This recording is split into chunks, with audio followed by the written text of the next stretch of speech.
পাপের জগতে তিনটা পাপ আছে, যে পাপের ফলাফল হলো তাকে হত্যা করতে হবে। তবে দুইটা পাপের ফলাফলে তাকে বাঁচানো যায়, একটা পাপের ফলাফলে তাকে বাঁচানো যাবে না। পৃথিবীর কোনো পথই নাই তাকে বাঁচানোর। এক, কেউ যদি বলে কোরআন মাজিদ আমি মানি না, এটা একটা পাপ, তাহলে তার বিচার হলো সরকারিভাবে তাকে ফাঁসি দিতে হবে। তো সরকারিভাবে ফাঁসির মঞ্চে নিয়ে যাওয়া হয়েছে। ফাঁসির মঞ্চে নিয়ে যেতেই ও বলছে আমার ভুল হয়েছে, আমার ভুল হয়েছে, আমি কথা ফিরিয়ে নিলাম, কোরআন মাজিদ আল্লাহর বিধান।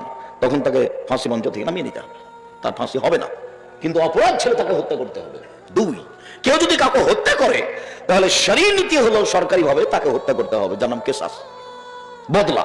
তো এখন ঠিকই তাকে ফাঁসির মঞ্চে নিয়ে যাওয়া হয়েছে, ফাঁস দেওয়া হয়েছে। ইতিমধ্যে যে নিহত হয়েছে, যাকে হত্যা করা হয়েছে, তার বাপ মা এসে চিল্লাচিল্লি শুরু করেছে, না না না না না, আমরা কেসাস নিব না, কেসাস নিব না, আমরা মাফ করে দিলাম, আমরা মাফ করে দিলাম। তখন ওকে ফাঁসির মঞ্চ থেকে নামিয়ে দিতে হবে।